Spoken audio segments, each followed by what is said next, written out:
안녕하세요. 설교에 대한 부분에 있어서 프롬프트를 어떻게 더 확대해 나가야 되는지에 대한 내용을 저번에 한번 알아봤는데, 그 부분에 더 불어서 이제는 질문과 그 답을 받는 방법들, 그리고 어떻게 하면 GPT를 더 잘 사용할 수 있는지에 대해서 실제적인 부분들을 이야기하려고 합니다. 그래서 GPT-4가 아니라 3.5로 바꿔서 진행을 해보려고 하는데요. 그 이유는 뭐냐면, 아직 유료로 사용하지 않고 있는 분들을 위해서 3.5로도 이런 이야기가 가능하다라는 걸 확인시켜 드리기를 위해서입니다. 언제나 GPT는요, 역할을 부여하는 게 가장 중요합니다. 왜냐면 그냥 사용하면 이 GPT가 어떤 역할을 해야 되는지를 잘 이해하지 못하기 때문이죠. 그래서 당신은 전문적인 신학을 전공한 목회자입니다. 이해하셨다면 네 라고 답해 주세요 라고 질문하면 이제 자기가 이해했다라고 답변을 줍니다. 그러면 이제 우리가 이제 설교 본문에 대한 이야기를 꺼내야겠죠. 저는 오늘 로마서 8장에 대한 이야기를 꺼내려고 합니다. 로마서 8장에 대한 설교를 준비하고 있습니다. 이 설교에 대한 부분을 저와 함께 알아가 봤으면 좋겠습니다.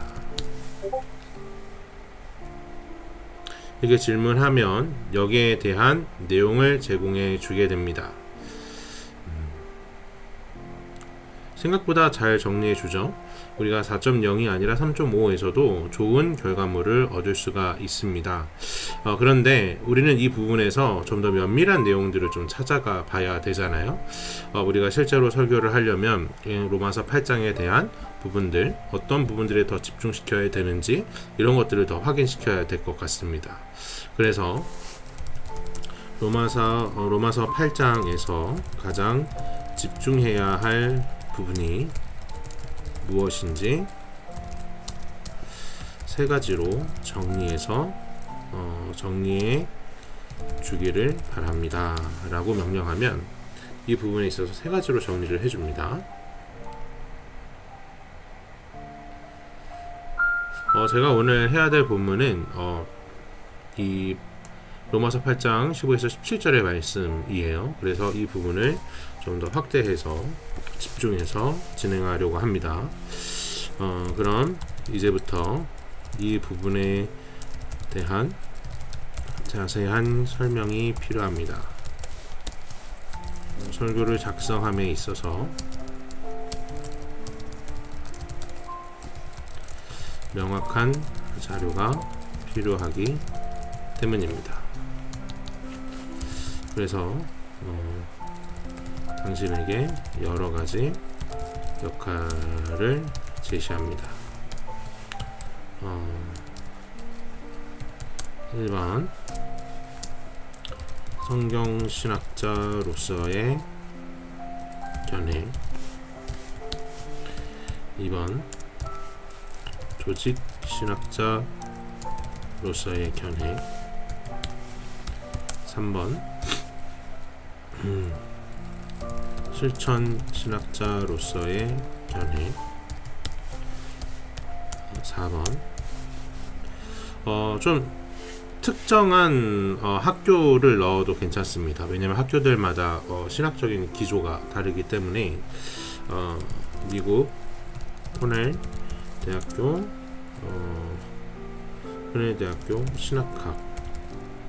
신학학 교수의 견해, 이런 식으로 해서 여러 가지 견해들을 받아볼 수가 있습니다. 자, 그리고 원어 학자의 견해, 이 역할에 대한 각각의 견해를 잘 정리해서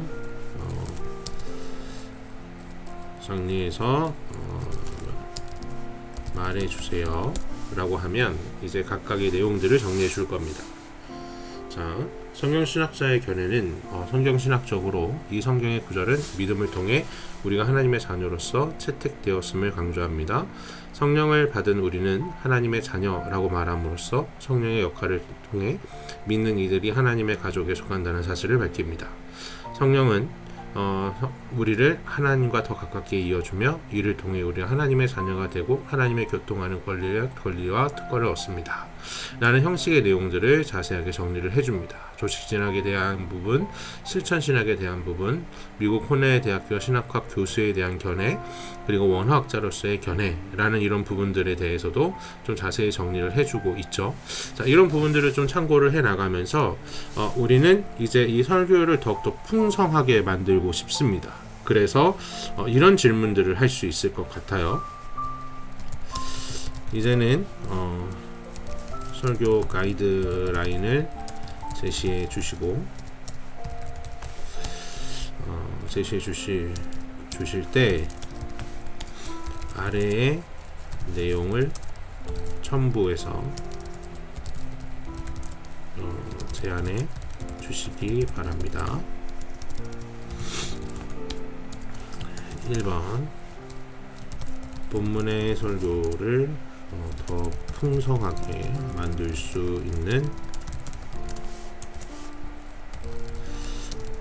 참고 성경 구절 10가지. 두 번째는 본문의 설교에 적합한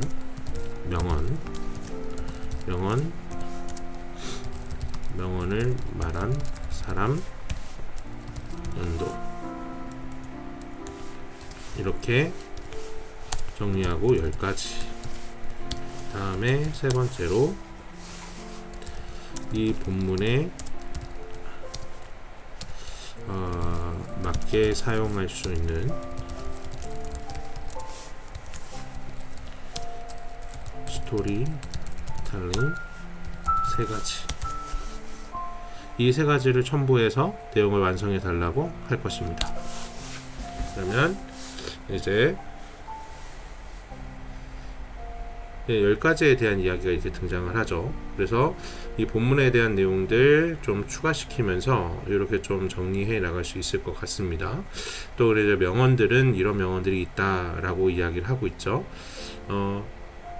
지금 이 표현은 더 긴 내용이 있는데 여기까지밖에 등장을 하지 못합니다. 그래서 누르시면 더 긴 내용들이 확실하게 증거되어지는 것들을 보게 됩니다.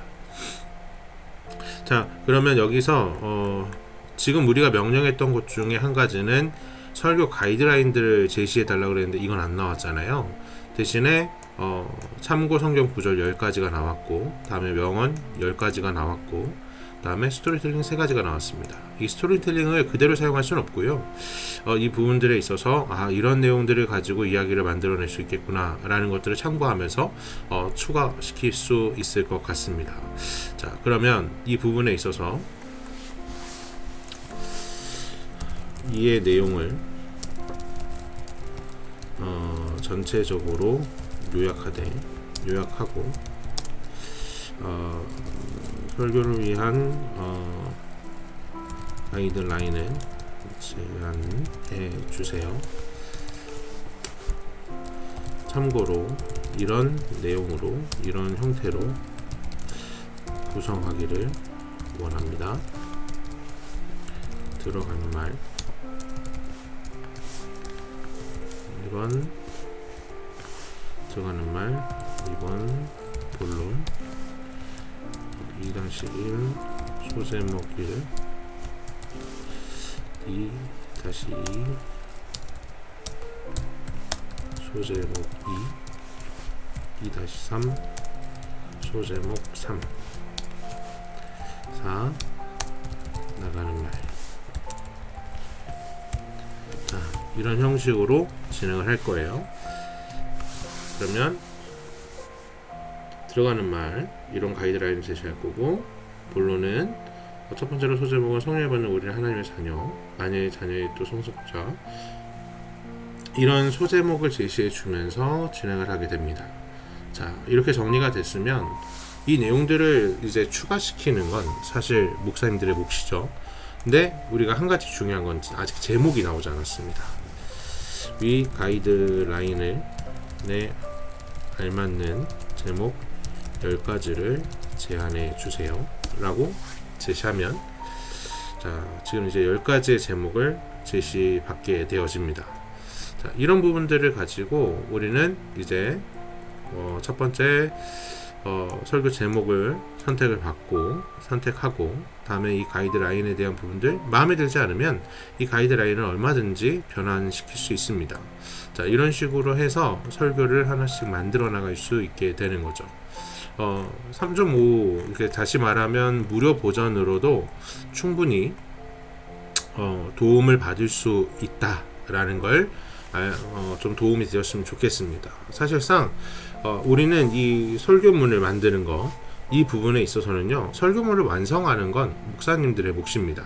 그러나 이 완성을 해 나가는 데 있어서의 아이디어를 얻는 것, 또 여러 가지 부분들, 이런 부분들은 첨가시킬 수 있겠구나 라고 고민에 대한 부분들을 해결해 나가는 건 이렇게 도움을, 이렇게 질문을 받고 또 내 안에서 정리해 나가면서 하나하나 추가시켜 나가는 것이 더 좋은 결과를 얻을 때가 있다 라는 것을 오늘 알아가 보았습니다. 자, 우리가 저번에는 한 번에 내용물을 얻는 것들을 배웠죠. 근데 이렇게 계속해서 정리를 해나가면서 얻는 방법도 있다라는 것, 이 부분들도 기억해 주시면서 더 좋은 결과물을 가지고 돌아오겠습니다. 저는 백형진 목사였고요. 또 블랙 AI라는 활동명을 가지고 있는 AI 강사입니다. 감사합니다. 좋아요, 구독, 그리고 댓글까지 부탁드리겠습니다. 감사합니다.